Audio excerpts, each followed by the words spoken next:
All right, what's up, everyone? We are going to get into this whole St. Lawrence River debacle.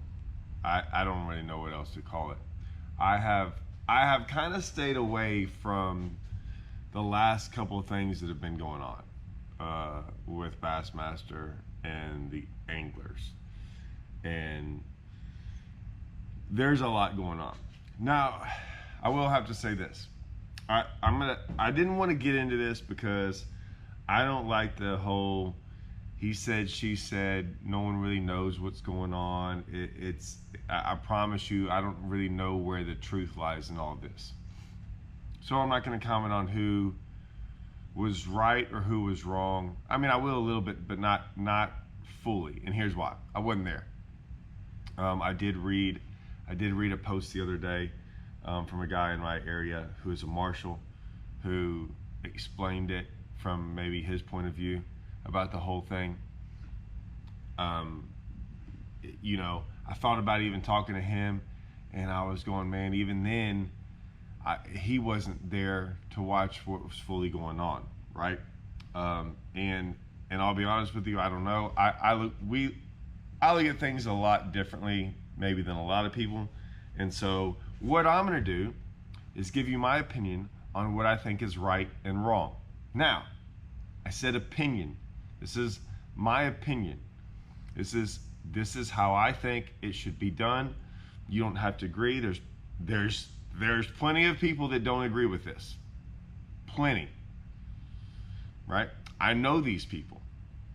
These are the people that don't agree, that have no, and I'm going to get into these people that don't agree with this. Okay?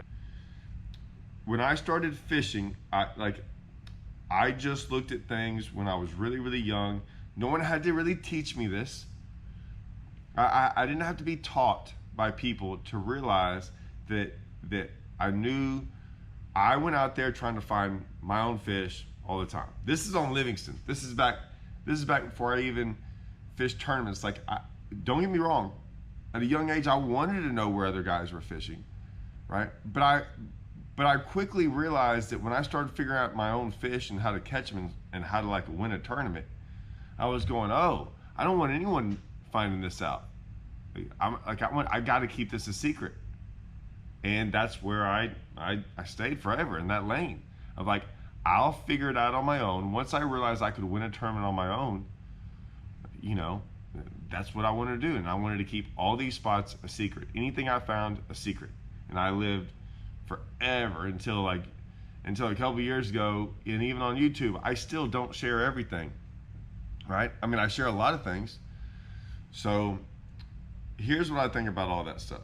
Then I got older. I started fishing multiple day events. Now I had already probably put in over 200, maybe even 250 team tournaments on my resume before I even fished individual events. So as a real individual, I fished some individual events when I was younger, some pro-am things with 40, 50 guys, 60 guys, stuff like that. But I mean, a Toyota. I'm gonna call it Toyota was the first big 2-day event I ever really got in. 2-3 day event. I realized real quick, if I started on a spot, I wanted to start there the next day. And I didn't run into really any problems. I mean, I fished areas. I always knew who was in the area with me. I always paid attention to them. They paid attention to me. I think I never really had issues with it. Never really had issues really with any of this stuff. Now, you fish that many tournaments, you eventually run into issues. But for the most part, yeah, everyone started where they wanted to. If you were the leader, right, top 10, something, you really paid attention to that. You really paid attention to that. I never wanted to mess with the guy that was leading the event. Now, a lot of that, what goes on the Bassmaster stuff, that don't fly down here. I couldn't do what they do. I couldn't sit there and pull up next to someone on a spot and pull up right next to them, boat to boat, and cast there and talk it out. I've never shared spots with someone, ever. I just never have. I think that's weird. I think the fact that I see it on TV is weird. The fact that other guys are like, yeah, come on in and catch it. Man, I've never had to do that, ever.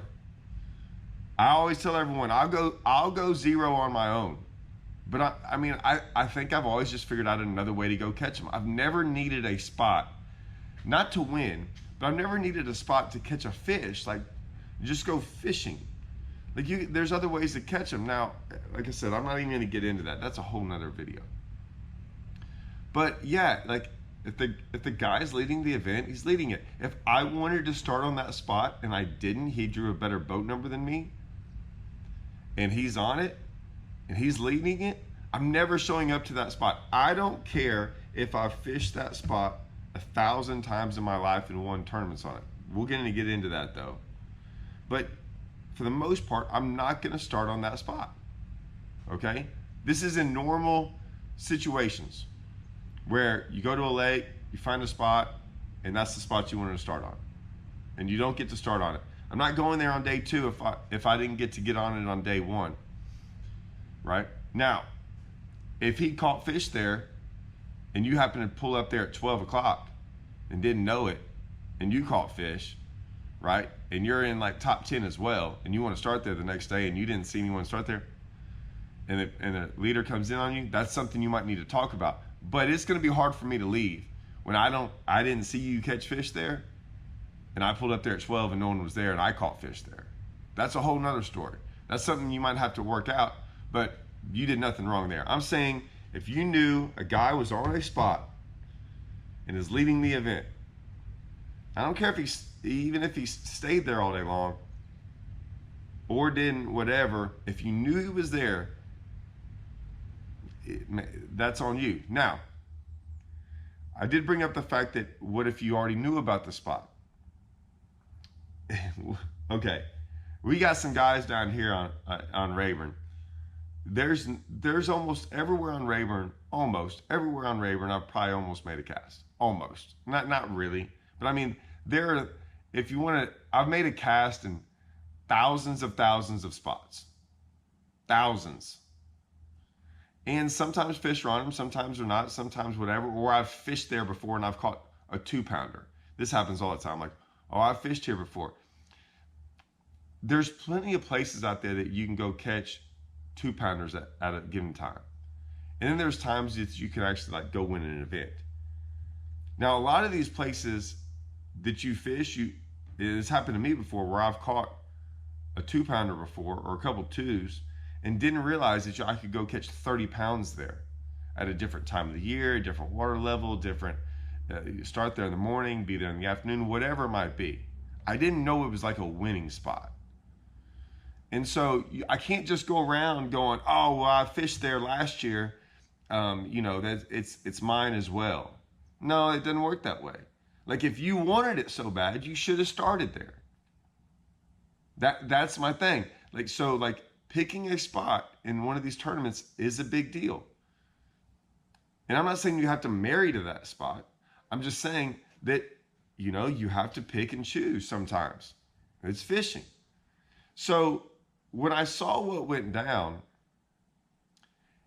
I wouldn't have really commented on this if I hadn't seen the video and found out in his own admission that he didn't fish that on day 1.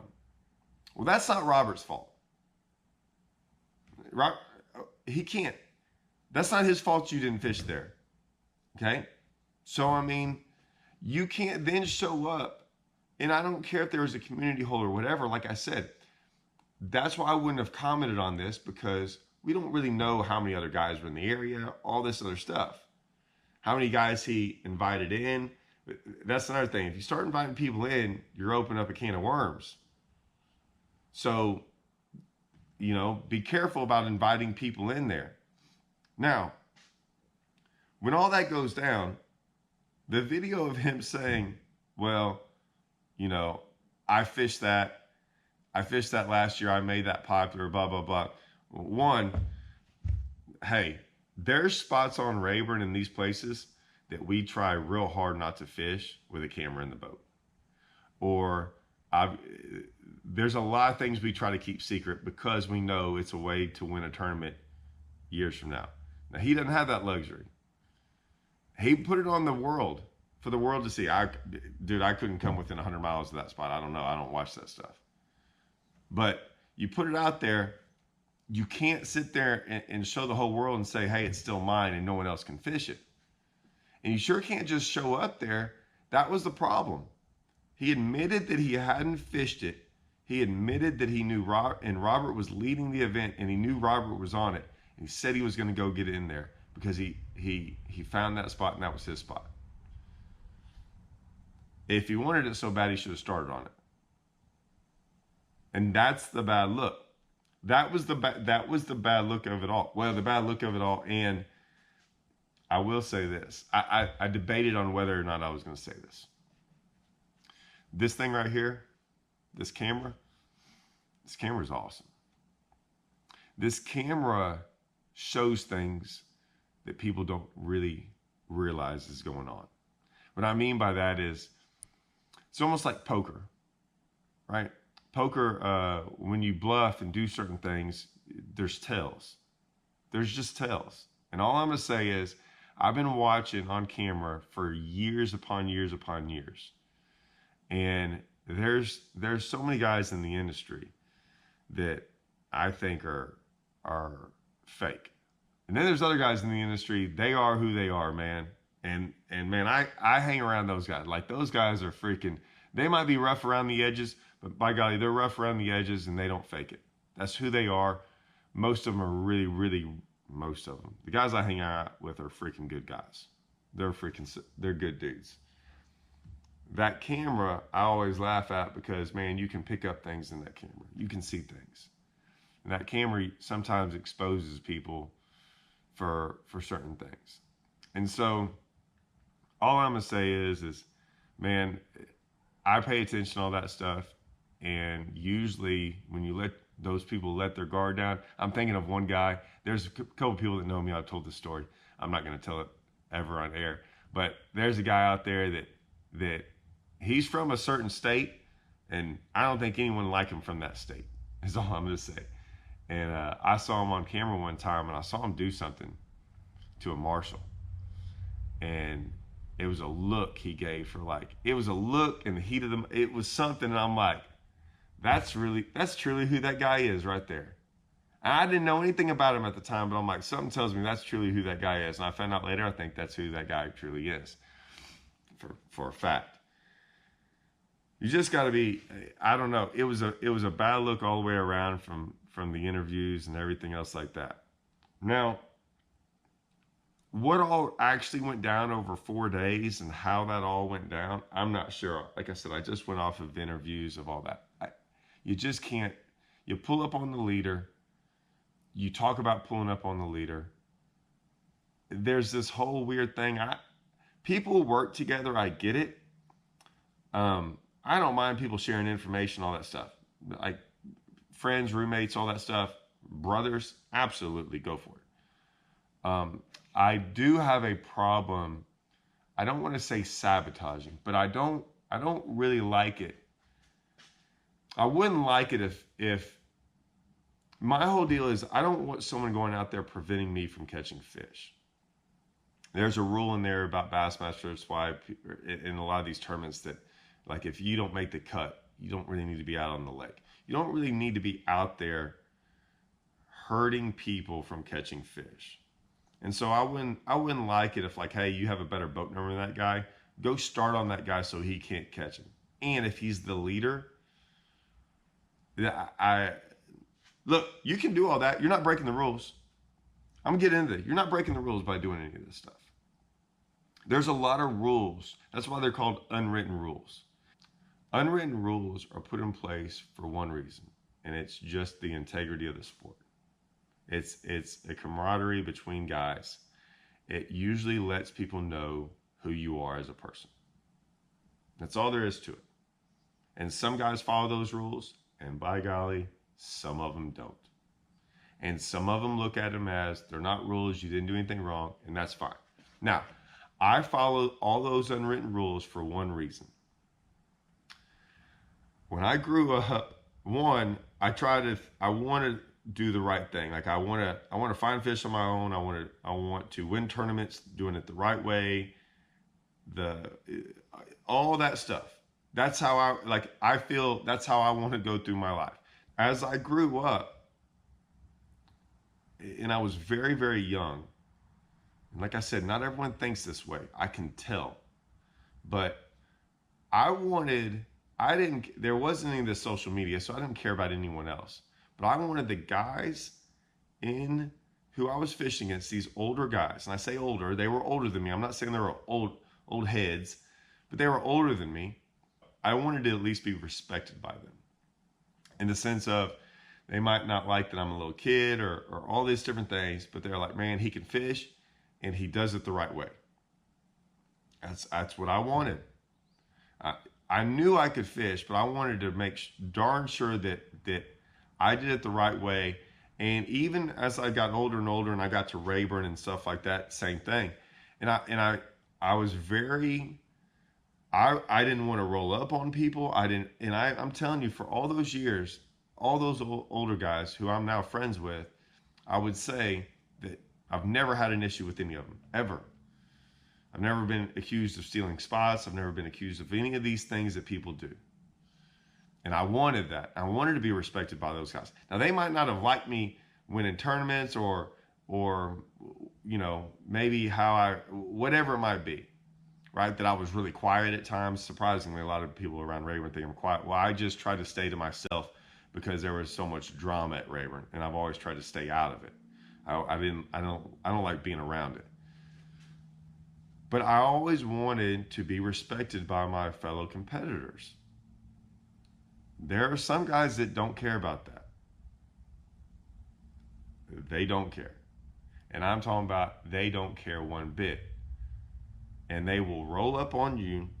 They will tell you they're going to do it. They care about winning. They don't care about winning the right way. I think it's why people cheat. It's why people get information. It's why people break the rules. It's why people will roll up on people that are leading events. It's why people will freaking hole jump. It's why all this stuff. And they will say it's all okay because they won the event. And they think winning justifies it. And they will come up in their head, oh, I didn't break a rule. It's okay.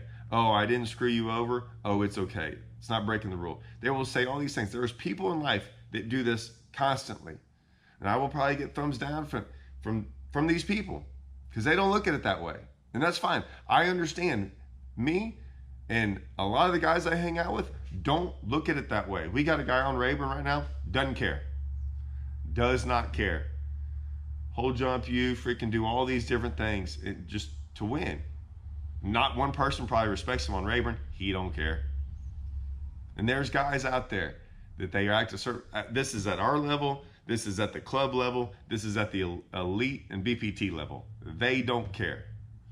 They justify everything as that's just how they are. And they are not respected very much within the sport. And they do not care.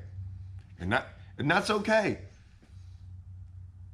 But man, you know, when you do that, don't get mad when the comments start popping in. Don't get mad when everyone starts freaking coming at you. It's gonna happen. You know, it does. The only thing I think it pisses people, some of these anglers off, like the sponsors, like look past that sometimes because of winning, and sponsors are like, well, you know, yeah, he does. Like sometimes they sit there and like look past it, but I don't think I would. But then again, I don't run these companies, so I don't really have a say in the matter. So when it's all said and done, I do believe that there is a way to do these things the right way. There's a wrong way. If you don't know the right way, usually anglers just we talk about this all the stuff. We talk about this stuff all the time. And listen, it's not black and white. Me and my fishing partner Russell, we started talking about like rolling up on a spot like this. Now, I will say this: we were talking about like, okay, what about this one incident, right? We go into like situations. There was a spot on Rayburn where Russell fished and won a tournament, or like smashed on him, top 10'd it, top 5'd it, the year before, and a guy watched him catch him. He watched him catch him there. And the next year, right, Russell found fish and did everything and went and fished and was in like the top 10 after day one, but didn't fish that spot. Didn't even know if anyone fished it or whatever. He left it alone. He didn't care. Day two, he pulls up on it. And another guy pulls up on him. And I mean, he didn't know it was him because he was in a different boat and started freaking hollering and yelling, "Hey, I started here on day one, blah, blah, blah." Russell's like, and Russell had a bigger bag than him, way bigger bag than him on day one. And Russell's like, "Hey, man, okay, I went over here, whatever." And then, but he knew who he was. And he was the same guy who saw him there last year. And he goes, "Well, I'm starting here." And he said, I caught him, and he knew, like I said, he knew who he was. But he didn't let on to it. He's like, "Who is this?" And he told him his name because he knew when he told him his name what would happen. Because he was like, "Hey, man, you watched me catch them here last year. And I didn't know you caught him here yesterday. But I started here. I caught him here last year." Like I said, he didn't know anyone had even fished it. And that guy pulled up his trolling motor and left because he knew he watched him catch them there last year. So in that situation, like I said, now in Russell, when we talked about this, he goes, "Well, what about this situation, Todd?" I'm like, "Yeah, that's different.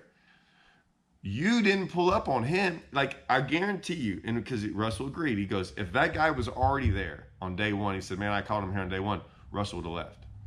Russell wouldn't have gone in there on him. He left. He's like, "Yeah, well, yeah, I wouldn't roll up on him." I'm like, that's my whole point. Yeah, you wouldn't have rolled up on him. Now, like I said, will I roll up on someone if I caught him there on day one and some guy watched me catch him there on day one and he starts there on day two? Yeah, we're going to have a conversation. But you can't, like, we have all these spots where people freaking start on our stuff from, they've watched us. I mean, and we know they're not slick. Like, we know the guys that do it. Some guys find these spots fair and square. That's why we don't really just go up and roll up on people and say stuff like that. We usually just keep going. We almost never say anything. There's been very few times, less than 5 times probably in my life, where I've actually rolled up and said something to somebody. Because I saw it. I saw it go down. I saw it go down the day before or whatever, where I saw the guy watch me catch him. I mean, I go into stories after stories. I've seen guys on the FLW tour or whatever it is now. At the time it was the tour. They rolled up on people. They've been out there practicing during BFLs and things like that. I know one, I mean, it chapped me so bad to watch this guy, and I was fishing a BFL and he was practicing for the tour, and he drove by like I didn't know who he was, and it makes a big U-turn and starts fishing. And he starts fishing, like I said, where I was at, there's nothing he was fishing. There's absolutely nothing. And he just makes a V line for me for about 300 or 400 yards in a straight line. And then gets right to me, and I'm catching him, and he gets right to me and then turns and then eases off. And then I had to watch a month later as he catches them there in the tour, and I had to listen to the guys go like, "Oh man, look at this guy's really catching them, man. This is a good angler, and man, look how he caught these fish, and like he found this drain and I just had to sit there and was like, he didn't find nothing. He didn't find nothing. He just happened to be practicing and purposely on a Saturday right before it went off limits. And like I said, I'll never forget driving down the lake, and then makes this big U-turn when I start catching fish and tries to be slick about it. He just didn't know it was me. Well, it was funny too, because later on, at the end of the day, he was talking to some buddies and told everyone. He was like, "Yeah, I found one of Todd's spots." He didn't know I know that. But all those guys went around and said something. Then he starts on it. I wasn't in the event. It wasn't that. I was just going, "Yeah, thanks, man." Put it on TV a little bit. And then, like I said, I had to listen to these commentators. That's why there's so much more to these stories, guys. There's so much more to what goes on. And that's why this I'll tell you one thing. This industry, this is for a whole nother video, because I'm going to get into this as well. this industry, and I'll probably get into it with Ish. Me and Ish will probably do it live. We already talked about it. This industry or this tournament scene. Man, you got to really be wanting to be a tournament fish. You really want to be a pro right now. How about that? Guys really want to be a pro, because I don't know if it's very fun out there or if they're enjoying it or all this stuff going on. But I'm not just sitting there going, oh, I wish I was a part of that right now, because some of it is a bad look. But that's what they want to do, I guess. I don't know. That's all I got to say today. We're gonna have more. We got more stuff though. There's a lot that's been going on. A lot. And I got other stuff to go do. All right. See y'all.